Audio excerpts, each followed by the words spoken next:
Hora de conversar com Mônica Bergamo. O governo inicia resgate de brasileiros no Líbano e agora vira os seus olhos também para aqueles que estão no Irã. Serão muitos voos para trazer todos os brasileiros que desejam voltar. Mônica, bom dia para você. Muitos. Bom dia, Megali, bom dia a todos. Pois é, o governo já começa a monitorar a situação dos brasileiros que vivem no Irã.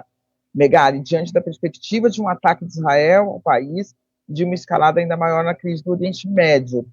Segundo o Itamaraty, Megali, existem hoje 180 brasileiros vivendo na República Islâmica do Golfo Persa e, em caso de ataque, como sempre ocorre, né, pode haver um desejo de retorno ao Brasil. Por enquanto, a situação é de relativa normalidade, né, porque Israel até agora está na ameaça, mas seria uma situação ali a ser resolvida. No entanto, o Megali seria uma situação, obviamente, vendo os números, mais simples de se lidar, né, do ponto de vista dos nossos cidadãos, exclusivamente, que estão lá, né, do que a do Líbano. Por quê? Porque no Líbano vivem 20 mil brasileiros, é a maior comunidade de brasileiros do Oriente Médio, e no Irã vivem 180. Pouca gente, né?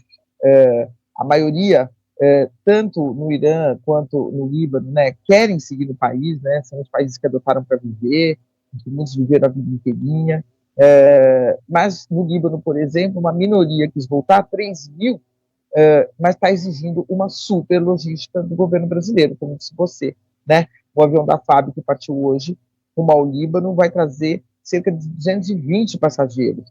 Então, se a gente fizer as contas básicas, vão ser necessários 13 voos. Agora, não são 13 voos você faz em uma semana, né? São 13 voos para uma área conflagrada, né, em que o aeroporto pode fechar a qualquer momento, em que o piloto parte sem ter a segurança absoluta de onde vai pousar. 28 empresas no mundo já alteraram os seus voos para a região, né, inclusive cancelando voos para Israel. 100 mil pessoas, né, segundo o governo do Líbano, já atravessaram a fronteira com a Síria para tentar sobreviver. 1 milhão deixaram suas casas. 20 países se mobilizam para tentar, como o Brasil, ajudar os seus cidadãos a saírem em segurança, né? Então ainda não se sabe quanto tempo vai ser necessário para finalizar essa missão no Líbano, né?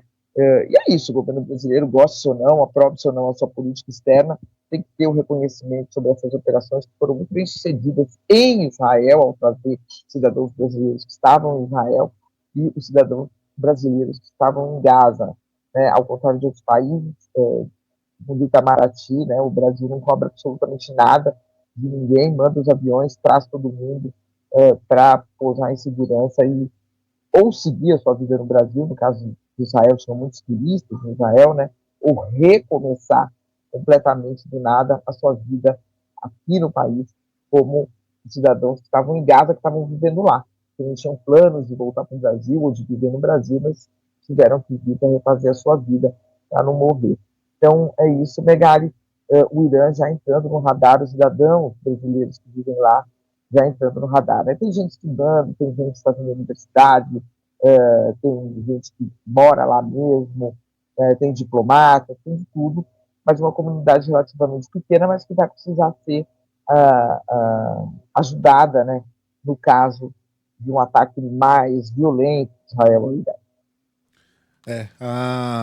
A prova é bem visual, né? Bem clara de que o mundo tornou-se um lugar mais perigoso. É a quantidade de vezes que você, Sheila, nos últimos 2 anos, tratou sobre brasileiros sendo resgatados de volta para casa. Uhum. O Itamaraty vai ter que mandar aviões, como é que vai ser essa logística? Vamos para a Ucrânia, depois vamos para Gaza, e depois agora Líbano, agora o Irã também entra. E quantas vezes você falou nisso nos últimos 15 anos? Pouquíssimas. Eram raros os momentos em que a gente trazia brasileiros de volta para casa, porque um conflito poderia se tornar simplesmente insuportável para os civis, né? Dessa vez a gente tem, em um espaço de pouco mais de 2 anos, 3 ocasiões diferentes. Essa é a terceira. Mônica Bergamo volta com outros assuntos sempre exclusivos amanhã neste mesmo horário. Mônica, bom trabalho para você. Até amanhã.